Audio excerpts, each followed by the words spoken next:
It's in the real estate world. It's time to get to work. If you ain't got shit to do this weekend, you ain't did shit during the week. Let's remind everyone. And that's for the people that hate Mondays. So if you still hate Mondays, you probably hate your life. So get your life together and love them Mondays so your Fridays and weekends will be beautiful. So a few things. I remember about a month and a half ago, I was talking about this guy from New York, this super well dude. We're in Pacific Heights looking. We put a backup offer and we didn't get it. Next thing you know, like we kind of fall off and on. We ain't talked in about 10 days. And I see on his Instagram, he's in San Francisco. So I see his Instagram, he's in San Francisco, like in his story. And I'm like, well, I instantly call him. He don't pick up. I call him again. He don't pick up. I call him again. He picks up. I said, Dan. He's like, Gary. I said, dude, what are you doing? I said, you bought a house without me? You're in San Francisco. What's going on? He's like, oh, man, nah, Gary, I'm out here for the World Cup. I said, okay. I said, man, you had me scared. You had me scared, Dan. He said, nah. He said, I'm back at it, though. I'm glad you called. Right after the World Cup, G, let's get something going. I said, but bro, you could have been having your World Cup party you were talking about. This would have been epic. But I get it. So that's one great thing. Better than that, because that's potential. 2 people in my sphere, out of the blue, hit me. Whoop.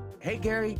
One's from Texas, a DJ from Texas, hits me on Instagram and says, hey, Gary, do you know about Texas real estate? I said, I know about real estate on the moon. Like, what are we talking about? And he started talking about, can you help me sell my mom's house in Texas? I was like, of course, what are you talking about? So, I got in our Slack channel and I done hooked up with some people in Texas. So that's about to happen, a listing out there. Secondly, a childhood friend out of the blue calls my phone and says, hey, Gary, my house caught on fire. We lost our whole house and I was renting. It's time to buy a house. I said, yeah. I said, when do you want to do it? She's like, I don't know, maybe today. So we were looking in the Bay Area. She decided she wanted to get something new, live next to her niece. So we're actually about to sign the contract in Patterson for a brand new build for her to move in. And it's my first time working with new builds, right? So I do a little research, but I walk in like it's a used house. I'm like, they're like, it's 523. I said, 523? I said, okay. It had all these things, solar panels and all these things that they're adding on these line items, right? And I walked in and said, man, my client's fully approved. We're ready to sign a deal, but we're not doing this. I was treating it like the car dealership. I was like, yeah, I don't know. I was like, she likes the house. We really don't like those counters. You're like trying to charge us more for the upgraded counters. I'm like, we didn't have a choice. So long story short, we ended up getting the free solar, free backyard, free front yard, and $499 house, $7,000 back on closing, and 4.5% interest. Killing it.